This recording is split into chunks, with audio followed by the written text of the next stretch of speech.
के टाइम पे south Korea सबसे ज्यादा तेज ग्रोथ करने वाली इकोनॉमी में से एक बन चुका है। और अगर उसके जीडीपी की बात करें तो साउथ कोरिया एशिया के अंदर 4th लार्जेस्ट इकोनॉमी में आता है, वही वर्ल्ड में 12th लार्जेस्ट इकोनॉमी में आता है with GDP of 1.72 trillion dollar के पास उसकी जीडीपी है साउथ कोरिया की। और अगर उसकी जीडीपी पर कैपिटा की बात करें तो $33,147 के साथ है विद रैंकिंग ऑफ 31। जैसे साउथ कोरिया की इकोनॉमी इतनी ज्यादा डेवलप्ड है, उसको साथ ही साथ एक कल्चरल पावर कंट्री माना जाता है। देखो डुओलिंगो के सर्वे के अकॉर्डिंग जो कोरियन लैंग्वेज है इंडियंस का जो मोस्ट फेवरेट लैंग्वेज है उनमें से एक बन चुका है। और इंडिया में जो कोरियन सीखने की क्लासेस की डिमांड है वो 400% से बढ़ चुकी है। और कोरिया में बहुत ज्यादा पॉपुलर इंस्टेंट नूडल है जिसको रामेन नाम से जाना जाता है, वो भी इंडिया में बहुत ज्यादा पॉपुलर हो रहा है धीरे करके 178% से पॉपुलर हुआ है इंडिया के अंदर।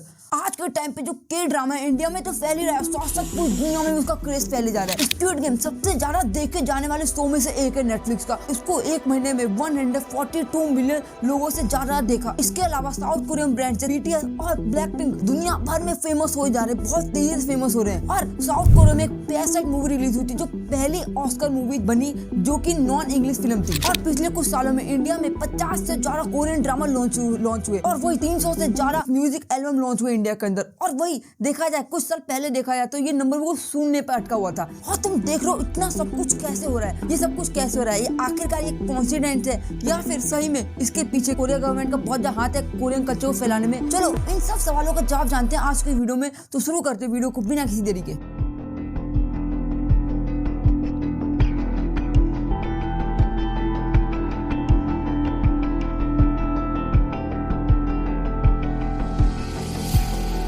देखो किसी भी कंट्री को बड़ा बनाने में वहाँ के बिजनेसेस होते हैं वो बहुत बड़ा रोल प्ले करते हैं किसी इकोनॉमी को बड़ा करने के लिए। और ऐसा ही ठीक कोरिया ने किया। तुमने कभी सुना है द मिरेकल ऑफ हान रिवर? इसको डिफाइन किया जाता है जो साउथ कोरिया की जो रैपिड इंडस्ट्रियलाइजेशन है उस पर डिफाइन किया जाता है। 1962 से लेकर 1989 तक जो साउथ कोरिया की नॉमिनल जीडीपी है उसकी जो संख्या है वो 100 गुना बढ़ चुकी थी। 1962 में ये सिर्फ $100 था और वही 1989 तक आते आते ये $5,438 का पहुंच चुका है। जनरल पार्क जो साउथ कोरिया के प्रेसिडेंट थे उन्होंने एक लॉ पास किया जिसमें जो जितने बैंक है उन सबको नेशनलाइज कर दिया था। और डिक्टेटरशिप के कारण उसका कंट्रोल हर एक चीज पे था। आखिरकार देश में इंटरेस्ट रेट क्या होगा, टैक्स बेनिफिट्स किसको मिलेंगे, फॉरेन एक्सचेंज एलोकेशन कैसे होगी और लाइसेंसेस कैसे दिए जाएंगे एक्सपोर्ट और इम्पोर्ट पे, ये सब कुछ जितनी चीजें पार्क के कंट्रोल में थी। और पार्क ने इन सब चीजों का इस्तेमाल किया चैबॉल्स को प्रमोट करने के लिए। और ये चैबॉल सब है क्या? साउथ कोरिया में जितनी बड़ी बड़ी फैमिलीज बिजनेस है उनको चैबॉल्स कहा जाता है। इन बड़ी बड़ी चैबॉल्स कंपनीज को बचाना, फॉरेन कंपटीशन से बचाना और गवर्नमेंट इनको अलाउ किया लेबर को एक्सप्लॉइट करने के लिए। साउथ कोरिया में देखा जाए बहुत ज्यादा उस टाइम पे गरीबी थी और वहाँ पे कुछ खास नेचुरल रिसोर्सेज भी नहीं थे इतने सारे। तो साउथ कोरिया ने डिसाइड किया कि हमें एक्सपोर्ट ओरिएंटेड इंडस्ट्रियलाइजेशन बनाना पड़ेगा। साउथ कोरिया ने इसलिए फोकस किया, कई सारे मैन्युफैक्चरिंग आइटम ग्लोबली एक्सपोर्ट करना शुरू कर दिया, जैसे कि big toys, hitech electronics, automobile, home electronics, chemical, semiconductor. इस लिस्ट को एक्सपोर्ट लिस्ट पे डाल दिया और कह दिया हमारा देश इन सब चीजों को एक्सपोर्ट करेगा। और इस तरह से गवर्नमेंट ने एक्सपोर्ट करना शुरू कर दिया। और गवर्नमेंट ने सोचा अगर हम एक्सपोर्ट को इतना बढ़ावा दे रहे हैं तो हमें कल्चर को भी एक्सपोर्ट करना चाहिए। 1994 में गवर्नमेंट स्थापना करती है कल्चर इंडस्ट्री ब्यूरो की, पुराने इमोशनल घिसे पिटे लॉ को हटा के। और अब 1994 में एक नया फिल्म प्रमोशन लॉ लाया जाता है। पिछले लॉ में लिखा हुआ था ऐसी फिल्में नहीं बन सकती, गवर्नमेंट को कोई फिल्में नहीं बन सकती, देश की जो रियलिटी उस पर फिल्में नहीं बन सकती। और 1996 में इन सब चीजों को हटा दिया। अब जो चीजें बनाना चाहते हो वो सारी चीजें बना सकते थे। अब जितने भी film makers, creators, director, artist जितने भी है उन सबको फुल क्रिएटिविटी दिखाने का मौका मिल गया अपनी। इसी बीच सरकार को एक मीडिया पॉलिसी रिपोर्ट सबमिट की जाती है जिसमें कंसर्न उठाया जाता है हम कोरियंस लोग बाहर की जो बड़ी बड़ी फॉरेन कंपनीज है उनसे कैसे कम्पीट करेंगे।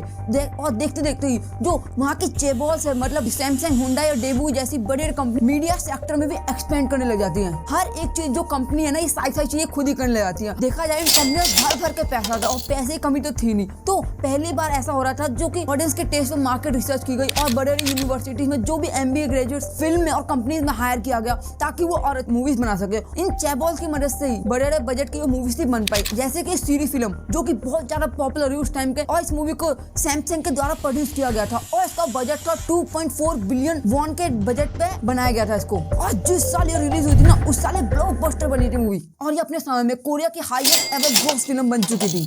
इसके बाद कोरियंस को अपने यहाँ की फिल्म देखने में ज्यादा मजा आने लग गया और इसके बाद गवर्नमेंट कंपनीज को एनकरेज किया गया कि अपनी मूवीज को बाहर भी दिखाओ। लेकिन 1997 के टाइम पे बहुत बड़ा इकोनॉमिक क्राइसिस आया कोरिया के अंदर, जिसके कारण बहुत सारी दिक्कतें, बहुत ज्यादा दिक्कतें, इससे कोरिया में बहुत ज्यादा फर्क पड़ा। जो इंटरनेशनल इंडस्ट्री वो भी बहुत ज्यादा खराब होगी इस क्राइसिस के कारण। और फिर किम डे जुन जो उस टाइम पे प्रेसिडेंट है, उन्होंने सोचा कल्चर एक बहुत अच्छा टूल है इकोनॉमी को इम्प्रूव करने का और देश को जो रीब्रांड जो इमेज खराब हो उसको ठीक करने के लिए। और आज के टाइम पे किम डे जुन बहुत ज्यादा हाईली रिस्पेक्टेड पर्सन माने जाते हैं कोरिया के अंदर और इन्हें कल्चर प्रेसिडेंट भी कहा जाता है। और ये और इनके सक्सेसर रोम हो यूंग की वजह से पॉसिबल हो पाया था कि साउथ कोरिया में जो कल्चर रेवोल्यूशन देखने के लिए मिला।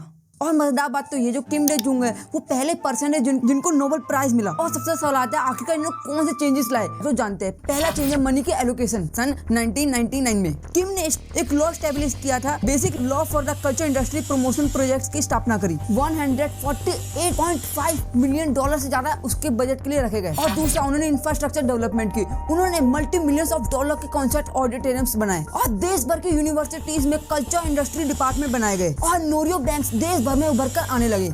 आखिरकार ये नोरियो बैंक क्या है? बेसिकली एक कैरियोको बार्स हैं जिसमें बहुत सारा ड्रिंक कर सकते हैं, मजे कर सकते हैं, डांस कर सकते हैं और गाना भी गा सकते हैं। और तीसरा डिजिटल कोरिया। सब लोगों को लगता है कि के ड्रामास हैं, जितनी भी चीजें ये सारी पेंडेमिक के कारण पॉपुलर हुई क्योंकि लोग का खाली वक्त बहुत ज्यादा घर पड़े रहते थे, तो उन्होंने यूट्यूब और OTT प्लेटफॉर्म में अपने कंटेंट ढूंढना शुरू कर दिया और उसमें साथ में के ड्रामा मिल गया तो उसको भी देखने लग गए। पर ऐसा सच नहीं है।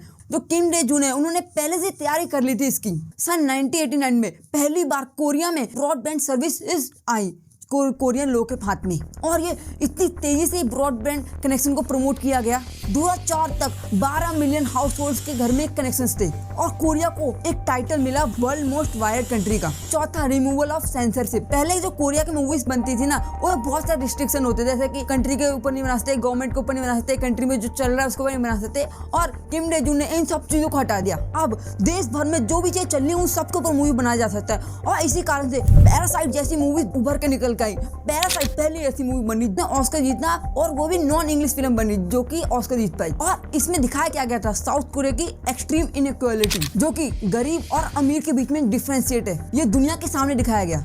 किसी ने ये नहीं कहा, डायरेक्टर बॉन्ग जून-हो ने देश का पूरा नाम खराब कर दिया, बल्कि इनफैक्ट जो कोरिया के प्रेसिडेंट थे उन्होंने खुद इस फिल्म की तारीफ की थी। और इसकी पॉपुलैरिटी का इतना पॉपुलैरिटी होने का एक मेन कारण ये है जो कि कोरिया के ऑडियंस साथ में कनेक्ट हो पाए और साथ में दुनिया की ऑडियंस भी कनेक्ट हो पाए। पहला है पॉवर्टी, दूसरा है अनएम्प्लॉयमेंट, क्राइम, जेंडर डिस्क्रिमिनेशन। ये ऐसे इश्यूज हैं जो कि कोरिया में नहीं मतलब पूरी दुनिया में थे। और इन सब चीजों को देख के हर कोई बंदा मूवी से कनेक्ट कर पाए और तभी ये ऑस्कर जीत पाई। तो अगर ड्रामा की बात की जाए तो कोरियन ड्रामा सबसे ज्यादा जो पॉपुलर हुई थी पहली वो थी व्हाट इज लव। और ये पहला टीवी शो था जो कि चाइना में ऑफिशियली एक्सपोर्ट किया गया था और चाइना सेंट्रल टेलीविजन पे भी 1997 में दिखाया गया था। और कई लोग मानते हैं कि ये पहला साइन था हाल्यू का। और ये हाल्यू सब क्या है? ये है द कोरियन वेव। आने वाले दशकों में ये कोरियन वेव पूरी दुनिया में फैल गई और बहुत तेजी से फैल गई।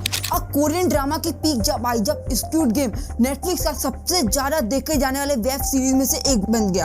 और अब यहाँ पे एक सवाल ये भी उठता है, आखिरकार इसके अंदर क्या इतना एडिक्टिव है जिसके कारण ये लोग बहुत ज्यादा देख रहे हैं इसको? तो पहला है इमोशनल रियलिज्म। और अगर इमोशनल पर्सपेक्टिव से देखा जाए तो कोरियन ड्रामा में जो कहानी दिखाई जाती है उससे हर कोई बंदा रिलेट कर जाता है। और दूसरा है डाइवर्सिव कैरेक्टर्स। और ये कोरियन ड्रामा में ज्यादातर जो कहानियां दिखाई जाती है वो अलग अलग बैकग्राउंड के लोग की दिखाई जाती हैं, चाहे वो रॉयल एजेंट्स में हिस्टोरिकल कोरिया दिखाया जा रहा हो या फिर हर्ष में जर्नलिज्म की दुनिया दिखाई जा रही हो या फिर tale of the nine tail में एक फॉक्स फैंटेसी क्यों न दिखाई जा रही हो। तीसरा जो के ड्रामास होते हैं वो बहुत विजुअली बहुत ज्यादा अपीलिंग होते हैं। चौथा इनके राइटर्स बहुत ज्यादा क्रिएटिव होते हैं। और एक फन फैक्ट बताऊं, जो कोरियन ड्रामास के 90% राइटर्स होते हैं वो वुमेन्स होती हैं। और तुम्हें पता है जो कोरियन गवर्नमेंट है वो पता है कितना रुपया खर्च करती है कल्चर को फैलाने में? कोरियन गवर्नमेंट एनुअली $5.5 बिलियन से ज्यादा फंड्स इन्वेस्ट करती है कोरियन कल्चर को फैलाने में। मतलब कोरियन गवर्नमेंट हर साल 4,500 करोड़ रुपए खर्च करती है। इसका मतलब जितना पैसा हम इंडिया में एक हाईवे रोड्स बनाने के लिए लगाते हैं उससे ज्यादा पैसा वो कोरिया के कल्चर को एक्सपोर्ट करने में लगा रही है। और के-पॉप कल्चर से 2018 में कोरिया को $5 बिलियन का फायदा हुआ। और वही देखा जाए 2003 में ये जो रेवेन्यू था सिर्फ $43 मिलियन था। और इससे तुम अंदाजा लगा सकते हो ये जो हाल्यू वेव कितनी ज्यादा तेजी से फैले जा रहा है। और हम गाने की बात करें तो आज के दिन BTS और ब्लैकपिंक जैसे बड़े बड़े बैंड्स दिखते हैं जो कि दुनिया भर में फेमस है। और ये BTS 7 लड़कों का बनाया हुआ ब्रांड है जो कि व्हाइट हाउस पहुंच गए अमेरिकन प्रेसिडेंट जो बाइडेन से मिलने के लिए, और उन्होंने यूनाइटेड नेशन के जनरल असेंबली में भी परफॉर्मेंस की। और इनका डायनामाइट सॉन्ग पहला K-pop सॉन्ग है जो कि Spotify पर 1 बिलियन से ज्यादा स्ट्रीम रीच करने वाला। और BTS के जो फैन है वो अपने आप को BTS आर्मी कहते हैं। तुमने अक्सर इस चीज को हमेशा ट्विटर पे ट्रेंड करते देखा, और साथ अभी भी होगा, तुम जाके देख सकते हो ट्विटर पे। और ब्लैकपिंक 4 लड़कियों का बनाया हुआ बैंड है, बहुत बेहद तरीके से फेमस हो गया, और उनके जो फैंस है वो अपने आप को ब्लिंक आर्मी करके पुकारते हैं। और इन सब से कोरिया को एक बहुत ज्यादा सॉफ्ट पावर मिला। आज के दिन कोरिया कल्चरल सुपर पावर है जिसका बेनिफिट ना सिर्फ कोरियन इकोनॉमी को मिला बल्कि टूरिज्म को भी बहुत फायदा मिला। और क्या लगता है आपको इस केस स्टडी से हम क्या क्या हम सीख सकते हैं और क्या क्या इंडिया में इंप्लीमेंट कर सकते हैं, और बताना अपनी राय कमेंट में बताना। और अगर तुम्हें ये वीडियो अच्छी लगे वीडियो को लाइक करना, चैनल को सब्सक्राइब भी करें। तब तक मिलते हैं किसी और शॉर्ट्स में, तब तक बाय बाय।